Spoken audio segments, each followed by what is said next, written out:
येणार आहे त्या बाळाची बुद्धिवाढ होणे किंवा शरीराची व्यवस्थित वाढ होणे, त्याला प्रोटीन्स चांगले मिळणे, डिलिव्हरी होईपर्यंत पंचामृत घेणं खूप फायदेशीर आहे. रोज आणि तुपानी वजन वाढत नाही. त्यांनी तुम्हाला त्रास होतोय हे कळतंय तर तुम्ही त्यावर ताबा ठेवला पाहिजे. आणि सगळ्यात अतिशय महत्त्वाची गोष्ट म्हणजे संध्याकाळचं जेवण 7 ते 7:30 वाजेपर्यंत झालं पाहिजे. खिचडी शक्यतो खाऊ नये, बट दही रात्रीचं खाऊ नये. दही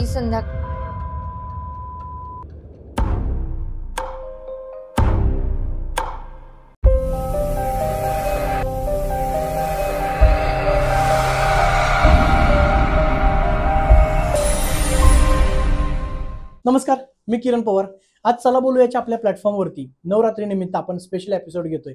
या एपिसोडमध्ये शक्तिरूपा या विशेष कार्यक्रमामध्ये आज आपण भेटणार आहोत आहार तज्ज्ञांशी. डॉक्टर प्राची अजय थोरात या स्त्रीरोग तज्ज्ञ आहेत, त्याचबरोबर आहार तज्ज्ञ म्हणून काम करतात.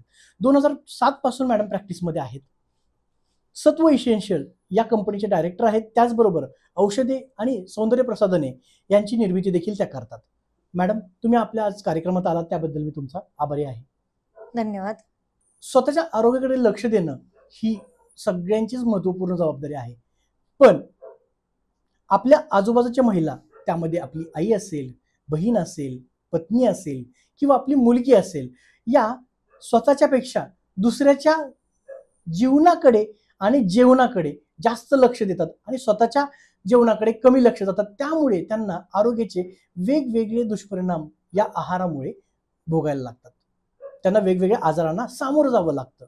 तर अशाच महिलांसाठी आयुष्याच्या वेगवेगळ्या टप्प्यावरती ज्यावेळेस त्या जातात त्यावेळेस त्यांनी काय खाल्लं पाहिजे, काय नाही खाल्लं पाहिजे, कोणत्या अवस्थेमध्ये काय खाल्लं पाहिजे, या सर्व गोष्टींबद्दल आज आपण तज्ज्ञांशी बोलणार आहोत. प्राची मॅडम आपल्याला या सर्व गोष्टींसाठी मार्गदर्शन करणार आहेत. तेव्हा प्राची मॅडम, तुम्ही एक आहार तज्ज्ञ म्हणून ज्यावेळेस काम करताय, तर मला एक बोलायचं की महिलांनी नक्की त्यांची दिवसाची सुरुवात ही कशी करायला पाहिजे?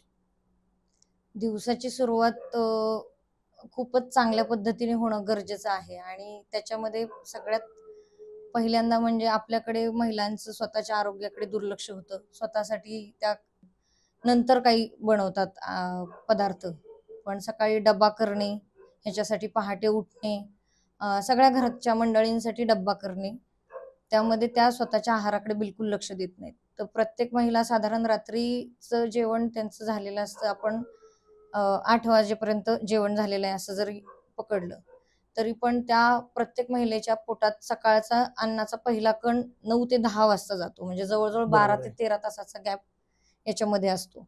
आणि त्या गॅपमध्ये अजून महत्वाचं कारण पित्त होण्यासाठी म्हणा किंवा आरोग्याकडे दुर्लक्ष करण्याचं महत्वाचं कारण हे चहा हे आहे. मॅडम, काय होतं, तुम्ही म्हणता की दिवसाची सुरुवात ही चांगल्या आहाराने करावी महिलेने, आणि जो पहिला कण आहे तो पण उशिरा जातो, पण सगळ्यात पहिला जातो तो म्हणजे चहाचा घोट. कुठलीही महिला उठली की पहिला तिला लागतो म्हणजे चहाचा कप. तर तिने चहा प्यावा का सकाळी सकाळी? चहा अगदीच आवडत असेल तर पिला तरी चालेल, पण चहा आपल्या आहारामध्ये कधीपासून समाविष्ट झाला याच्याकडे आपण जाऊयात. पहिलं की आपल्याकडे जेव्हा इंग्रजांचं राज्य सुरू झालं त्याच्यानंतर इंग्रजांनी चहा आपल्याकडे इंट्रोड्यूस केला. त्याआधी आपण अगदी घरी पाहुणा जरी आला तरी आपल्याकडे पद्धत होती की गुळ पाणी द्यायचं. म्हणजे गुळ आणि थकून आलेल्या पाहुण्याला पाणी. गुळ चांगला अँटीऑक्सिडंट आहे, त्यामुळे प्रवासाचा थकवा जाणं वगैरे अशा गोष्टी. किंवा सकाळी पण अगदीच काही प्यावं वाटलं तर लिंबू पाणी किंवा गुळ पाणी किंवा ग्रीन टी आहे आता, ह्या गोष्टी आपण घेऊ शकतो. पण चहा कधीही हानिकारकच आहे. मॅडम, बरोबर आहे, चहा नाही घ्यावा, पण अनेक महिला ज्या असतात व्यायाम करतात, झुंबा करतात, योगा करतात किंवा जिमला जातात. तर या कोणत्याही प्रकारच्या जर ती काही व्यायाम करत असतील तर त्यांनी आहारामध्ये काय करावं? आधी काय घ्यावं, नंतर काय घ्यावं, असं काय आहे का मॅडम? नक्कीच आहे. प्री एक्सरसाइज डाएट ही एक कन्सेप्ट आहे की जी बऱ्याच महिलांना माहिती नसते. आणि चहा तर अजिबात व्यायामाच्या आधी घेऊच नाही. व्यायाम करण्याच्या आधी एकतर ड्रायफ्रुट्स, आदल्या रात्री भिजवलेले ड्रायफ्रुट्स खूप चांगले, कारण त्याच्यामुळे प्रोटीन्स पचण्यास हलके होतात. सगळ्यांना माहिती आहे की ड्रायफ्रूट मध्ये प्रोटीन्स जास्त असतात, पण मग आपण भिजवायचे कशासाठी त्याचं एक कारण माहिती असलं पाहिजे. हम्म. तर त्याच्यामुळे त्याच्यातलं प्रोटीन जे आहे ते पचायला हलकं होतं. हे एक मुख्य कारण आहे. बऱ्याच महिलांना समजा कॉन्स्टिपेशनचा वगैरे त्रास असेल तर काळे मनुके पाण्यात भिजवून किंवा तुपात भिजवून अर्ली मॉर्निंग त्या खाऊ शकतात. हे प्री एक्सरसाइज डाएटमध्ये आलंच पाहिजे. म्हणजे एक्सरसाइज करण्यासाठी मसलला तेवढी ताकद पण मिळते. मॅडम, जसं तुम्ही आता बोललात बोलता बोलता की अनेक महिलांना मूळव्याधाचा पाईल्सचा त्रास असतो, तो गर्भावस्थेत पण असतो किंवा असाही त्यांना एक जेनेटिक पद्धतीने येतो, तर त्यावेळेस आहारामध्ये काही बदल असावा का? आहारामध्ये बदल म्हणजे एकतर महिला पाणी फार कमी प्रमाणात पितात. दिवसातून कमीत कमी 4 ते 5 लिटर पाणी प्रत्येक महिलेने घेतलं पाहिजे. आणि महिलांचं ह्या पाण्याच्या प्रमाणाकडे पण बऱ्यापैकी दुर्लक्ष होतं. तर पाणी हा मुख्य मुद्दा आहे. त्याच्यानंतर फायबरस डाएट आपल्याला पाहिजे. फायबरस डाएटमध्ये सगळी फळं येतात. फळांचे ज्यूस घेऊ नयेत. फळं चावून खावीत, तरच आपल्याला त्याच्यातलं फायबर मिळतं. तुम्ही जेव्हा ज्यूस करताय त्यावेळेला त्याच्यातलं फायबर मिक्सरमध्ये आपण ग्राइंड करतोय, त्याच्यामुळे थोडंसं त्याचा त्रास होऊ शकतो. आणि काळे मनुके मी सांगितल्यानुसार तुपात भिजवून रात्रीच्या वेळेला तुपात भिजवायचे किंवा पाण्यात भिजवायचे, रोज सकाळी अनुशेपोटी घ्यायचे. हा एक उपाय आहे. गरम पाणी पिण्याने पण कॉन्स्टिपेशनचा त्रास बऱ्यापैकी कमी होतो. आणि महत्वाचा मुद्दा म्हणजे तांबूल हे कॉन्स्टिपेशन घालवण्यासाठी अतिशय सर्वोत्तम उपाय आहे. ओके मॅडम, आता हा झाला त्यांच्या, आपण एक आजाराविषयी बोलतोय, पण महिलेच्या आयुष्यामध्ये एक वेगवेगळी स्टेज येते. म्हणजे एक मुलगीपासून ते ती एक आजी होईपर्यंत ही एक वेगवेगळी स्टेज असते. तर त्यातली पहिली स्टेज आपण म्हणू शकतो की टीनेजर. तर पौगंडावस्थेमध्ये तिने नक्की काय आहार घ्यावा? आहार काय घ्यावा हा प्रश्न टीनेजमध्ये पाळी सुरू झाल्यानंतरची गोष्ट तर आहेच आहे. परंतु पाळी सुरू होण्याचं वय जे आहे ते आता मुलींचा फार अलीकडे आलेलं आहे. आधीच्या काळात 12व्या-13व्या वर्षी पाळी सुरू होत होती, आता 10-11व्या वर्षी सुरू होते. ह्याचं कारण पण आहार आहे की आपलं जंक फूडचं प्रमाण वाढलेलं आहे. आता जंक फूडमध्ये सगळे तळलेले पदार्थ येतात किंवा जास्त तिखट पदार्थ, ज्याच्यामध्ये गरम मसाले पण जास्त प्रमाणात टाकलेले असतात, असे पदार्थ येतात. त्याचा वर्षानुवर्ष शरीरावर परिणाम होऊन पाळी अलीकडे येते आता मुलींची. आणि पाळी सुरू झाल्यानंतर पण बरीच फळं पण अशी आहेत की जे पाळीच्या वेळेचं दुखणं पण कमी करतात. पौगंडावस्थेमध्ये मुलींचं नक्की आहार काय असावा? पौगंडावस्थेमधला आहार म्हणजे महत्वाचं म्हणजे हे जंक फूड कमी करणं, की जो मुद्दा मी सांगितलेलाच आहे. आणि त्यानंतर आहारामध्ये फळांचं प्रमाण चांगलं असलं पाहिजे. फोलिक ऍसिड मुलींना जास्तीत जास्त प्रमाणात मिळालं पाहिजे. फोलिक ऍसिड म्हणजे पूर्ण हिरव्या पालेभाज्या, फळांमध्ये पण जे सायट्रस फूड्स आहेत त्यांचं पण प्रमाण व्यवस्थित असलं पाहिजे. फळं वेगवेगळ्या प्रकारचे आपल्याकडे उपलब्ध असतात आणि सीझनल फ्रुट्सच खाल्ले पाहिजेत.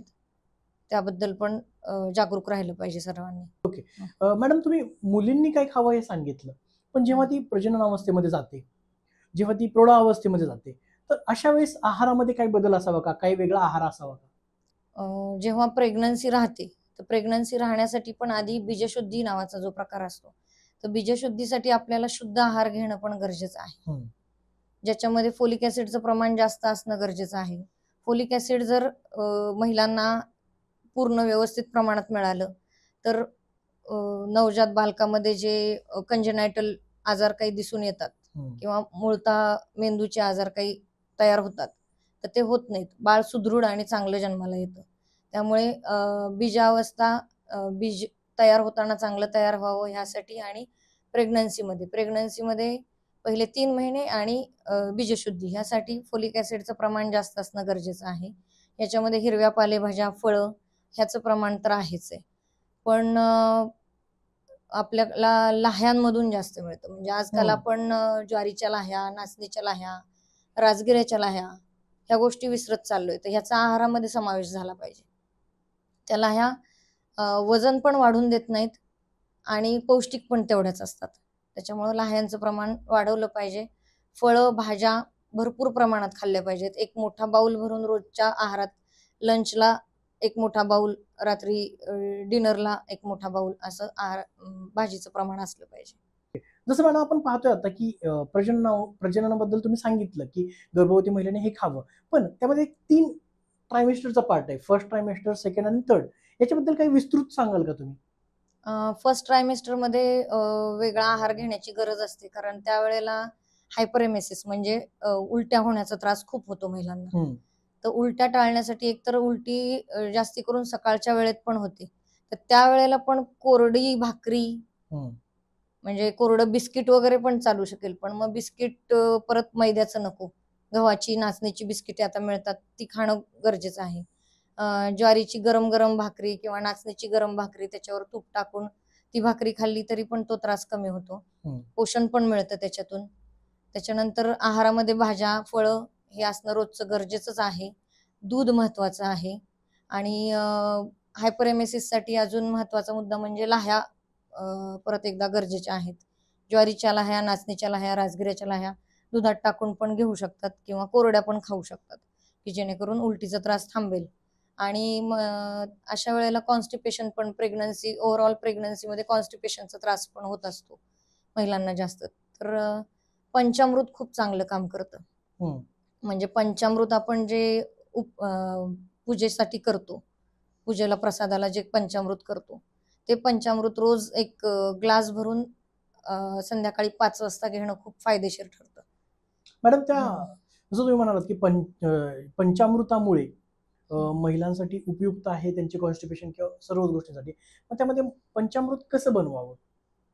पंचामृत बनवताना एक ग्लासभर पंचामृत घेतलं पाहिजे प्रत्येक महिलेने रोज.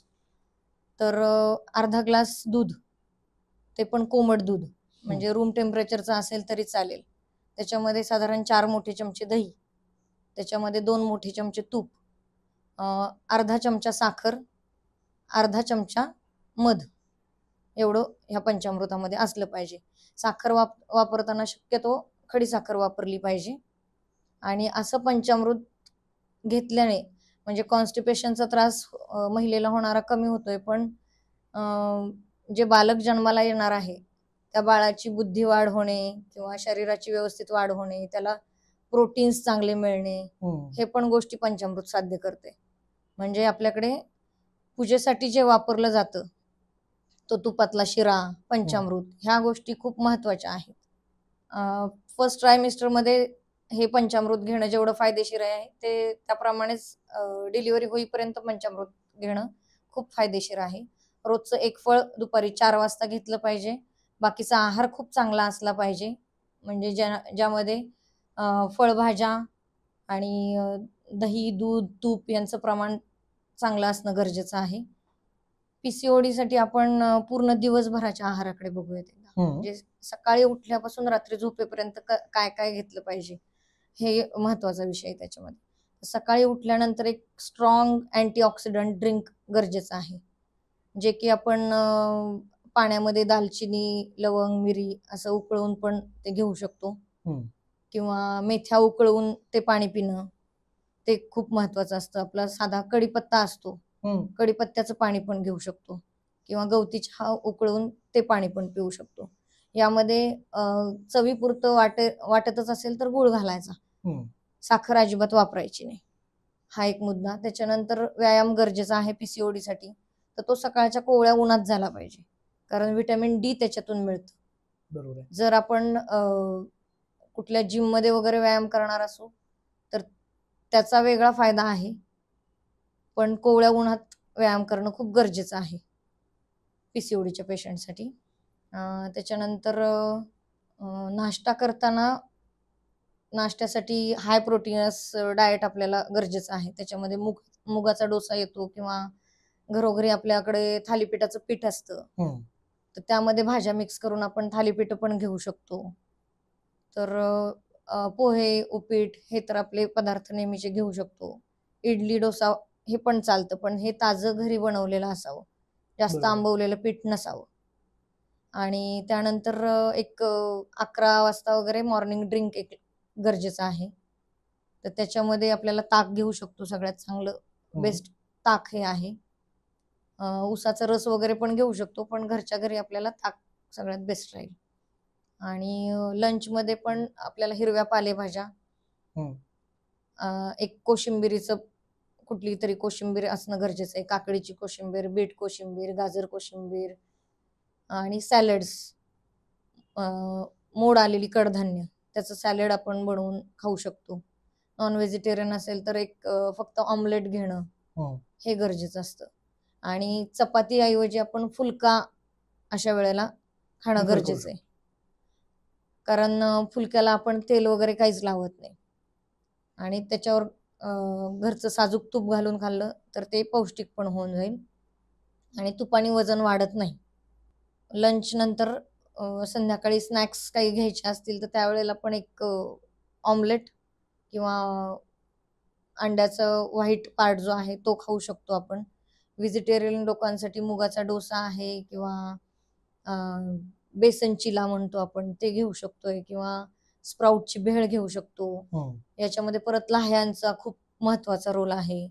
मग परत वेगवेगळ्या लाह्या आपण कुठल्याही वापरू शकतो. चुरमुरे आहेत, लाह्या वेगवेगळ्या, ज्वारीच्या लाह्या, नाचणीच्या लाह्या, राजगिऱ्याच्या लाह्या, किंवा दूध हम्म. हे महत्वाचं आहे त्यावेळेला. चहा बिलकुल नाही घेतला पाहिजे. आणि डिनरला पण व्यवस्थित एक बाउल भाजी आणि डाळ. डाळ हा प्रोटीनचा खूप चांगला स्रोत आहे. तर मग बऱ्याच जणांना तुरीच्या डाळीमुळं पित्त होतं, तर अशा वेळेला तुरीची मुगाची डाळ मिक्स करून किंवा फक्त मुगाच्या डाळीचे खिचडी असं खाणं जास्त चांगलं पीसीओडीसाठी. पीसीओडी बद्दल मॅडम तुम्ही सकाळपासून ते संध्याकाळपर्यंत जो काही त्यांचा दिनक्रम पाहिजे आहाराबद्दलचा तो तुम्ही सांगितला. पण पीसीओडी बरोबरच अजून एक गोष्ट असते की एक शरीरयष्टी प्रत्येकाची वेगवेगळी आहे. प्रत्येक महिला एक म्हणजे शरीरयष्टी वेगळी असल्यामुळे त्यांच्या आहारामध्ये काही वेगळेपणा पाहिजे का? नक्कीच पाहिजे. आयुर्वेदामध्ये याचा विचार खूप विस्तृतपणे केलेला आहे. म्हणजे प्रत्येकाच्या प्रकृतीनुसार कसा आहार घेतला पाहिजे. वात प्रकृती, पित्त प्रकृती, कफ प्रकृती आणि परत वातपित्त, पित्त कफ, वात कफ अशा प्रकृतींचे प्रकार असतात. प्रत्येकाची एक विशिष्ट प्रकृती असते, त्यानुसारच आहार घेतला पाहिजे. म्हणजे जेणेकरून आपल्याला समजेल की पित्त प्रकृती असणाऱ्या माणसाने जास्त तिखट जर खाल्लं तर त्याला तो त्रास जास्त होणार आहे पित्ताचा. मग आपल्याकडे ओरिजिनली आपण स्वतःच्या शरीराला गोष्टी माहिती असतात की मला हे चालत नाही, मला हे पचत नाही, तर उगाच कोणी आग्रह करतंय म्हणून ते खाणं योग्य नाहीये. स्वतःच्या शरीराला एक सवय ज्या गोष्टींची असते त्या गोष्टी खाणं गरजेचं आहे. तिखट जर तुम्ही पहिल्यापासून जास्त खात असाल, पित्त प्रकृती असेल, त्यांनी तुम्हाला त्रास होतोय हे कळतंय, तर तुम्ही त्यावर ताबा ठेवला पाहिजे. जंक फूडवर पण ताबा ठेवला पाहिजे. आजकाल जंक फूडचं प्रमाण खूप जास्त झालंय, त्याच्यामुळे गरम मसाले खूप जास्त प्रमाणात पोटात जात आहेत आणि त्यामुळं मग पाईल्सचा त्रास किंवा कॉन्स्टिपेशनचा त्रास ह्या गोष्टी वाढलेल्या आहेत. आता मी एक पुढचा मुद्दा घेतो की जसं की मॅडम आपण शरीरयष्टीनुसार म्हटलं किंवा त्यांच्या आरोग्यानुसार म्हटलं, तसंच ऋतुमानानुसार आहारामध्ये बदल केला पाहिजे का? ऋतुमानानुसार एक ऋतुचर्या म्हणून आयुर्वेदामध्ये सांगितलेली आहे. प्रत्येक ऋतूनुसार कसा आहार घ्यावा. आणि समजा आपल्याला समजत नसेल की ऋतू कुठला चालू आहे काय, तर आपण ढोबळ मनाने आपले सणवार लक्षात ठेवणं खूप गरजेचं आहे. की आपले पूर्वज खूप हुशार होते, त्यांनी त्या त्या ऋतूनुसार त्या त्या सणांची योजना केलेली आहे आणि त्या सणांना त्यावेळेला जे खाणं गरजेचं आहे असे पदार्थ जोडलेले आहेत. जेणेकरून आपण संक्रांतीचं उदाहरण घेऊ शकतो की त्यावेळेला आपण तिळगुळ देतो सगळ्यांना. तर तिळगुळ हे पूर्ण थंडीभर खाल्ले पाहिजेत. थंडी सुरू होते कधी, साधारण नोव्हेंबर पासून. नोव्हेंबर, डिसेंबर, जानेवारी, फेब्रुवारी इथपर्यंत असते. तर 14 जानेवारीला दरवेळेला संक्रांत असते, तर त्या काळामध्ये तिळगुळ खाल्ला गेला पाहिजे. यासाठी पूर्वजांनी त्याचं नियोजन केलेलं आहे. किंवा आपल्याकडे दिवाळीला तळलेले पदार्थ आपण खातो, मग त्या थंडीमध्ये त्या तळलेल्या पदार्थांची बाधा होत नाही आपल्याला काही. आणि तळलेले पदार्थ जरी असले तरी ते चकली समजू आपण, तर चकलीमध्ये भाजणीचं पीठ जे असतं तर ते भरपूर डाळींचं मिक्सचर असतं. म्हणजे हाय प्रोटीनस डाएट तुम्हाला थंडीच्या वेळेला असं तळलेल्या स्वरूपात जर मिळालं तर ते शरीरासाठी फायदेशीर असतं. आणि आपण अगदी पूर्णतः चैत्र, वैशाख, ज्येष्ठ, आषाढ या महिन्यांनुसार पण बघू शकतो की चैत्रामध्ये गुढीपाडवा असतो.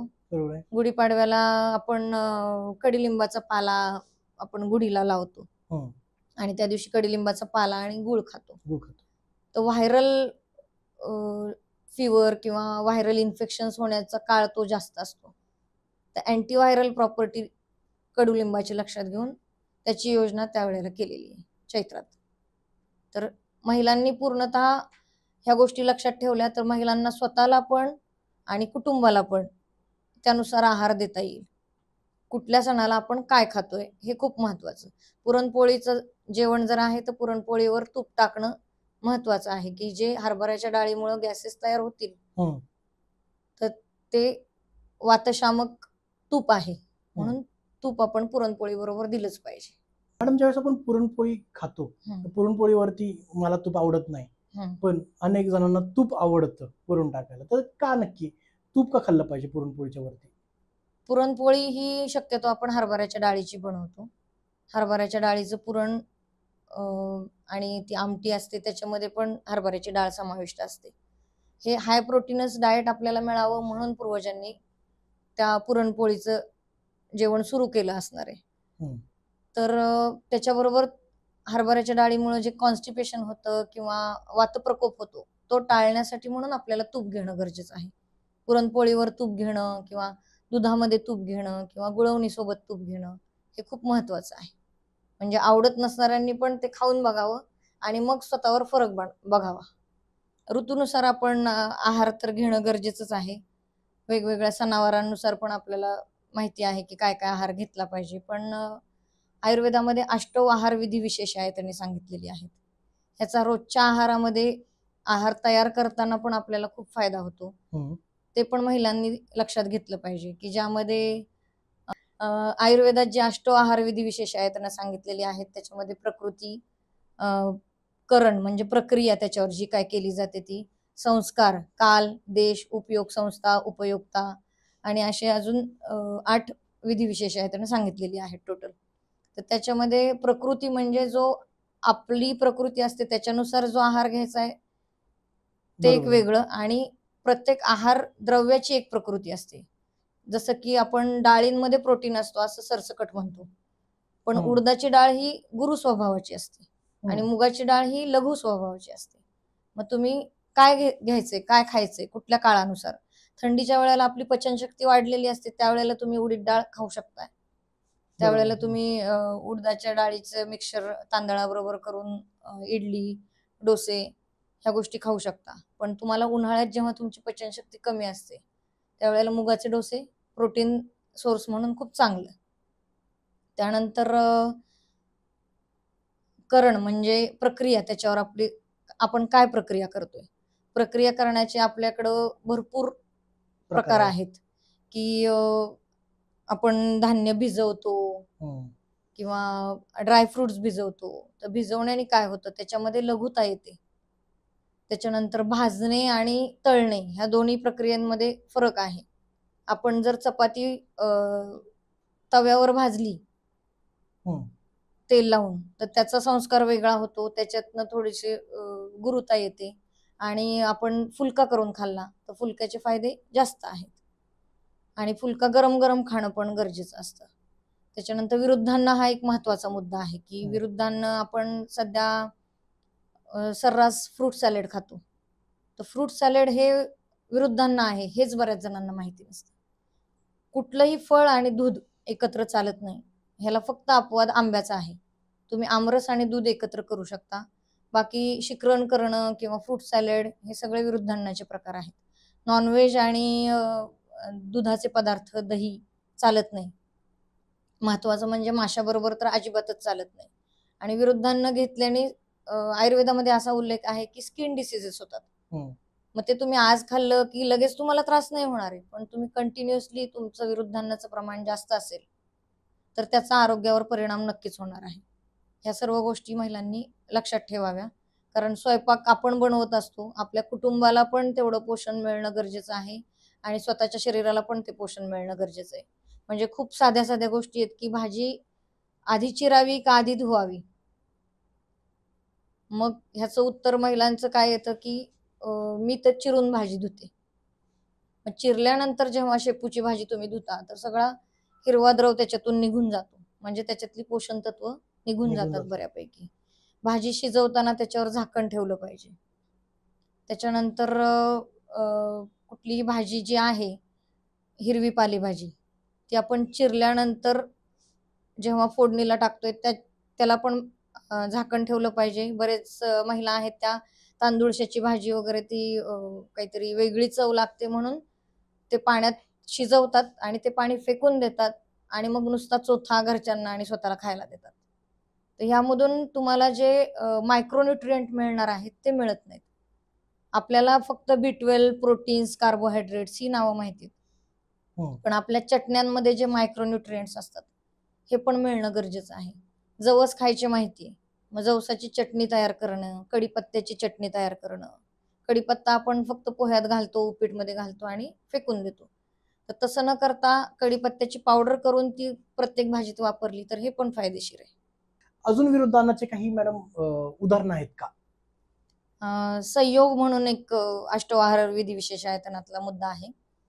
संयोग म्हणजे कुठल्या गोष्टीचा संयोग कशाबरोबर केला तर त्या गोष्टीची उत्पादकता वाढते, त्याचं पोषण मूल्य वाढतात आणि कशाचे कमी होतात. तर विरुद्धांना म्हणजे फळ, दूध हे विरुद्धांनामध्ये येत आहे. त्याच्यानंतर मासे, दूध आणि दुधाचे पदार्थ हे विरुद्धांनामध्ये येत आहे. मध आणि तूप हे समप्रमाणात कधीच एकत्र करू नयेत. मध आणि तूप आपण पंचामृतामध्ये एकत्र करतो, पण ह्याच्यातला महत्वाचा मुद्दा हा आहे की मध अर्धाच चमचा घ्यायचा आहे तुम्हाला आणि तुपाचं प्रमाण जास्त घ्यायचंय. आजकाल मध घेतलं पाहिजे हे लोकांना जास्त माहिती, पण मग तो मध त्याच्यावर अग्निसंस्कार करणं गरजेचं नाहीये. तर मध गरम न करता घ्यायचा आहे तुम्हाला, तर तो फायदेशीर आहे.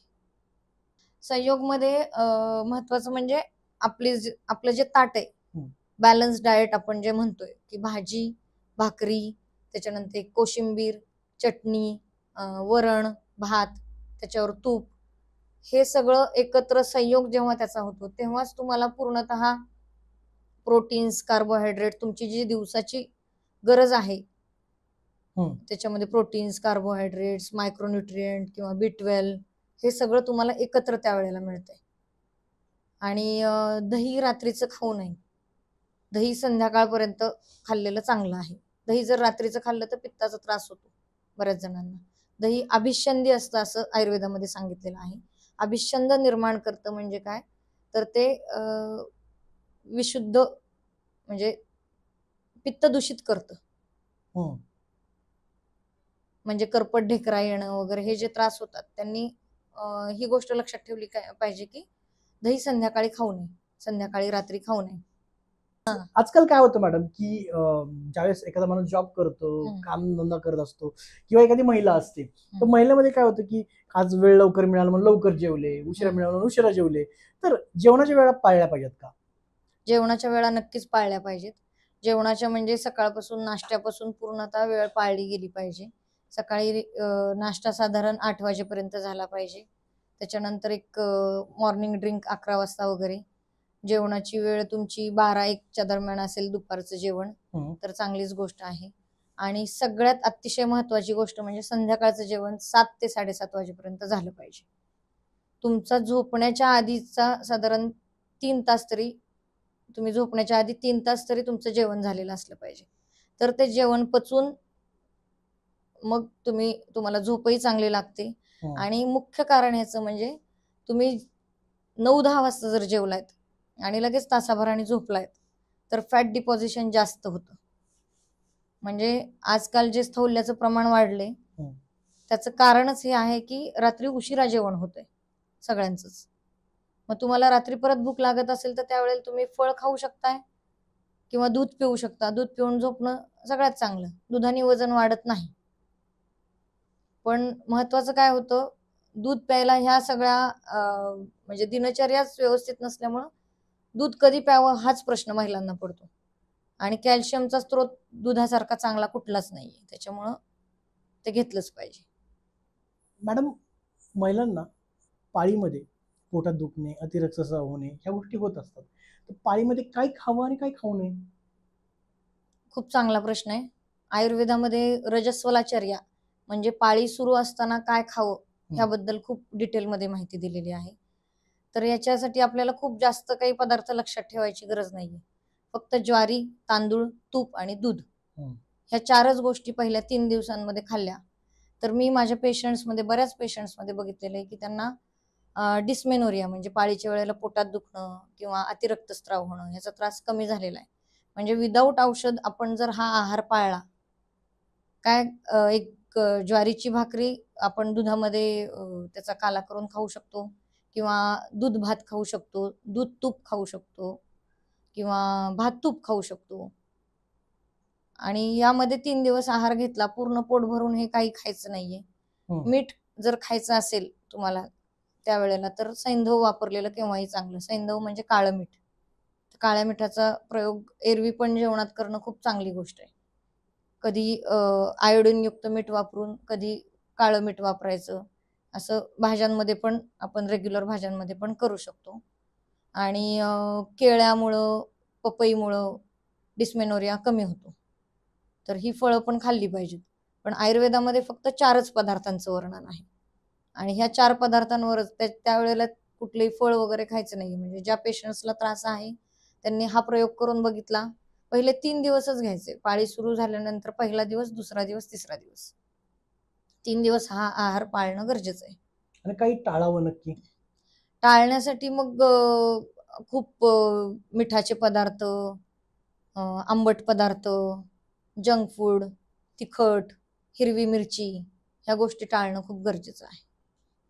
जसं आपण मॅडम आता महिलांबद्दल बऱ्याच गोष्टी बोलतोय, पण आता जर नवरात्रीचा विषय घेतला आपण तर नवरात्रीमध्ये अनेक महिला प्रामुख्याने उपवास करतात. हो. तर या महिला उपवास करतात, आपण म्हणत नाही की उपवास करू नका, पण उपवास करत असताना काय काय गोष्टींची त्यांनी खबरदारी घेतली पाहिजे आहाराबाबतीत, त्या तुम्ही काय सांगाल? आता नवरात्र येते आहे. नवरात्र म्हणजे देवीची उपासना करतोय आपण. तर देवीला आपण महत्वाचं काय देतो तर देवीला विड्याच्या पानाचं नैवेद्य, पानावर सगळ्या गोष्टी आपण ठेवतो. त्रयोदश गुणी, एकादश गुणी विडा देतो आपण देवीला. तर तो विड्याचं ते पान आहे ते आताच्या उपवासाला खूप महत्वाचं आहे. विड्याचं पान रोजच्या रोज खाल्लं पाहिजे प्रत्येक महिलेने. म्हणजे उपवासाच्या वेळेला पण आणि एरवी पण. विड्याचं पान हे थकवा दूर करतं. त्याच्यानंतर अँटीऑक्सिडंट लेवल त्याची खूप जास्त चांगली आहे. आणि जो विडा तयार केला जातो तो एकत्रित मिळून, म्हणजे इथं संयोग ही गोष्ट गरजेची आहे की विड्याच्या पानावर आपण काय काय पदार्थ ठेवतो ते सगळे त्या महिलेनी, त्या घरातल्या देवीनी खाणं गरजेचं आहे. म्हणून आपण त्या देवीला त्याचा नैवेद्य दाखवतोय की त्या विड्याच्या पानावर खारीक आहे, खोबरं आहे, लवंग, वेलची, त्याच्यानंतर कात, चुना ह्या सर्व गोष्टी आहेत. कात नॅचरल हिमॅटेनिक आहे म्हणजे रक्तवाढीसाठी उपयोगी आहे. आणि चुना आहे हे नॅचरल कॅल्शियम आहे. जुन्या काळात महिला हे रोज विड्याचं पान खात होत्या. प्रत्येक घरोघरी विड्याचं पानाचं तबक असायचं. पण आता ते प्रमाण कमी झालंय, त्याच्यामुळं तांबूल खाणं खूप गरजेचं आहे. नवरात्रीच्या उपवासामध्ये काय खावं आणि काय खाऊ नये, काय टाळलं पाहिजे नक्की, याबद्दल मॅडम थोडीशी माहिती द्या. नवरात्रीच्या उपवासामध्ये आपण फराळ जो करतो, तर फराळ हा शब्दच फलाहार शब्द, जो जुना फलाहार शब्द होता त्याचाच फराळ तयार केलेला आहे आपण. तर फलाहार म्हणजे फळं हाच आहार ह्या 9 दिवसांमध्ये घेतला पाहिजे. तर हे जरी शक्य नसेल आता की ठीक आहे तुम्हाला थकवा येतोय किंवा काय, तर काय काय पदार्थ खाल्ले पाहिजे, तर याच्यामध्ये शिंगाडा, राजगिरा, वरईची भाकरी, भाज्या ज्या चालतात त्याच्यामध्ये राजगिऱ्याची भाजी खूप महत्वाची आहे, भेंडीची भाजी चालते, बटाटा पण चालतो, त्याच्यानंतर रताळी चालतात. रताळ्याची खीर खाणं, गुळामध्ये तयार केलेली रताळ्याची खीर ह्या खूप महत्वाच्या गोष्टी आहेत. त्याच्यानंतर ड्रायफ्रुट्स सगळे, डिंकाचे लाडू, राजगिऱ्याचे लाडू, आणि विदाऊट शुगर जरी करायचा असला उपवास तरी पण चालतो. हा उपवास करण्याचं मुख्य कारण म्हणजे ह्या वेळेला देवीची उपासना करतोय, पृथ्वी मातेची आपण उपासना करतोय. पृथ्वीमधून ह्या वेळेला आपल्याला मिळणारी एनर्जीचे लेवल्स ज्या आहेत त्या सगळ्यात जास्त असतात. त्याच्यामुळे हे उपवास 9 दिवसाचे करायला सांगितलेले आहेत आपल्या संस्कृतीमध्ये. तर हे वेगवेगळे पदार्थ तर आहेतच. खिचडी शक्यतो खाऊ नये. बटाटा थोडासा कमी केला तर जास्त चांगली गोष्ट आहे, कारण बटाट्यामध्ये कार्बोहायड्रेट जास्त आहेत. आणि हिरवी मिरची ह्याचं पण प्रमाण थोडंसं कमी करावं. जिथे आपल्याला लाल तिखट वापरता येईल ते वापरणं योग्य. कारण मग बऱ्याच महिलांची नवरात्रीनंतर खूप पित्त झालंय किंवा थकवा आलाय, अशक्तपणा आलाय, B12 कमी झालंय, ॲनिमिया आहे, ह्या तक्रारी खूप वाढतात. तर हे होऊ नये म्हणून आपल्याला, आणि मुख्य म्हणजे दुग्धजन्य पदार्थ आणि दूध याचा समावेश असला पाहिजे. पण याच्यामध्ये महत्वाचं म्हणजे पनीर हा पण दुग्धजन्य पदार्थ आहे. पनीर नासवलेल्या दुधापासून तयार करतात, त्याच्यामुळे ह्या उपवासाच्या काळात तरी पनीर खाऊ नये. नवरात्रीचे महत्व हे आपल्या भारतवर्षामध्ये कसं आहे त्याबद्दल मॅडम माहिती हवी आहे. नवरात्र म्हणजे आपण देवीची उपासना करतो नवरात्रांमध्ये, आणि मुख्यतः हा कृषी संस्कृतीशी जोडला गेलेला सण आहे, की आपण घट बसवतो. घटामध्ये आपण धान्य पेरतो आणि दसऱ्यापर्यंत जे धान्य खूप चांगल्या पद्धतीने उगवलेलं असेल तर आपल्या भागात कुठल्या प्रकारचं चांगलं धान्य येणार आहे हे त्याच्यावरून कळतं. तर त्यानुसार शेतकऱ्यांनी ते धान्य त्या वर्षी लावायचं असतं. तर ह्या सगळं आपले सणवार सगळे कृषी संस्कृतीशी जोडलेले आहेत आणि आपण अशा पद्धतीने नवरात्र साजरे करतो. मॅडम, डिलिव्हरी नंतर महिलेने लवकर तिला चांगलं वाटावं, तिचं शरीर भरून यावं, यासाठी तिने काय केलं पाहिजे, काय आहारामध्ये बदल केला पाहिजे? महिलांच्या वेगवेगळ्या अवस्थांपैकी महत्वाची अवस्था म्हणजे आफ्टर डिलिव्हरी, प्रसूतीनंतरची जी स्टेज असते. पहिले डिलिव्हरी नंतरचे 3 ते 5 महिने जी काही काळजी घेणं गरजेचं असतं, त्यामध्ये आहार महत्वाचा रोल प्ले करतो. त्यामध्ये तिला जास्तीत जास्त कॅल्शियम युक्त आहार, त्याच्यामध्ये आपल्याला माहिती की डिंकाचे लाडू, अळीवाचे लाडू ह्या गोष्टी असतात, दूध असतं, तूप जास्त प्रमाणात दिलेलं असतं. त्याच्यानंतर हिरव्या पालेभाज्या, त्यांच्या पण गरगट्या भाज्या करण्यावर जास्त भर असतो, की जेणेकरून कॉन्स्टिपेशन होऊ नये, त्यामुळे महिलेला काही त्रास होऊ नये, ही महत्वाची गोष्ट असते. आणि आपल्याकडं खूप चांगली पद्धत एक होती की बाळंतविडा. तर सध्याला आपल्याला फक्त बाळंतविडा म्हणजे कपडे लत्ते हेच माहिती आहे, पण बाळंतविडा हा असा होता की ती महिला जेव्हा डिलिव्हरी होते तिची, त्याच्यानंतर तिला रोज तो बाळंतविडा दिला जायचा. त्रयोदश गुणी, एकादश गुणी असे विड्याचे प्रकार आहेत आपल्याकडे. तर असे प्रकार करून त्या महिलेला दिले गेले पाहिजेत. रोजच्या रोज विड्याचं पान खाणं खूप चांगलं आहे, कारण काता आहे तो नॅचरल हिमॅटिनिक आहे आणि त्याच्यामुळे जे गर्भाशयातले स्त्राव आहेत ते कमी होण्यास पण मदत होते. हा एक मुख्य मुद्दा आहे की बाळंतिणीला तो बाळंतविडा का दिला गेला पाहिजे. कात, चुना एकत्र मिसळून विड्याचं पान, हे जो विडा तयार केला जातो तो लॅक्टेशनसाठी खूप महत्वाचा आहे, म्हणजे दूध येण्यासाठी खूप चांगलं काम करतो. प्रत्येक महिलेने आफ्टर डिलिव्हरी किंवा प्रेग्नन्सीमध्ये पण शतावरी खाणं खूप गरजेचं आहे. शतावरी कल्प आपल्याकडे बाजारामध्ये भरपूर मिळतात, तर ते शतावरी कल्प घेणं गरजेचं आहे. हळीवाची खीर असते, त्याच्यानंतर खसखशीची खीर असते. हे जे जुने पदार्थ आहेत सगळे, ते प्रत्येक डिलिव्हरी नंतरच्या महिलेला देणं खूप गरजेचं आहे. मॅडम, आजकाल महिलांना किंवा कुणालाही चिप्स खूप आवडतात, तर या चिप्स पॅकेट फूडमध्ये येतात, तर पॅकेट फूड चालेल का उपवासाला? नवरात्री उपवासामध्ये बऱ्याच महिला आता बटाट्याचे चिप्स किंवा साबुदाण्याचे तळलेले पापड हेच जास्त करून खातात. त्याच्यामध्ये पण पॅकेट फूड म्हणजे पॅकेटमध्ये जे चिप्स येतात, तुम्हाला त्याचं काही माहिती नसते की ते कुठल्या तेलात तळलेले आहेत, किंवा ते बऱ्याचदा उपवासाला चालत पण नाहीत. पण बऱ्याच महिला अख्खा दिवस नुसत्या त्या पॅकेट फूडवर काढतात. तर ही गोष्ट साफ चुकीची आहे. नवरात्रीच्या उपवासाला ज्या गोष्टी खाल्ल्या पाहिजेत त्याची पूर्णतः माहिती दिलेली आहे मी, तर त्यानुसारच खाणं झालं पाहिजे. महिलांनी स्वतःच्या आरोग्याची आणि आहाराबाबतीत सजग राहिलं पाहिजे. आज प्राची मॅडमने आपल्याला आहाराबद्दल इत्थंभूत माहिती दिली, म्हणजे कोणत्या वयामध्ये काय खाल्लं पाहिजे, कोणत्या अवस्थेमध्ये काय खाल्लं पाहिजे, कोणत्या शरीरयष्टीच्या व्यक्तीने काय खाल्लं पाहिजे, स्वभाव गुण काय असतो, अन्नामध्ये पण जो प्रकार असतो शिजवण्याचा, भाजण्याचा, याबद्दल इत्थंभूत माहिती दिली. आणि या माहितीचा उपयोग करून एक तुम्ही नवीन सुरुवात करू शकता तुमच्या आहाराबाबतीत. तर महिलांनो, आज जर देखील तुम्हाला अजून काही प्रश्न असतील आपल्या आहाराविषयी, आपल्या डाएटविषयी, तर तुम्ही नक्कीच प्राची मॅडम यांना संपर्क करू शकता. खाली तुम्हाला नंबर मिळेल, त्याचबरोबर तुम्हाला ॲड्रेस मिळेल. याबद्दल तुम्ही मॅडमला डायरेक्टली भेटू शकता, प्रत्यक्ष फोन करू शकता, प्रत्यक्ष भेटू शकता. तर मॅडम, तुम्ही आज या कार्यक्रमात आलात, महिलांनी काय खावं, काय खाऊ नये, उपवासामध्ये काय करावं, काय करू नये याबद्दल सांगितलं. त्याबद्दल मी सर्वच आमच्या चला बोलूयाच्या टीमतर्फे तुमचं मनापासून आभारी आहे. थँक्यू.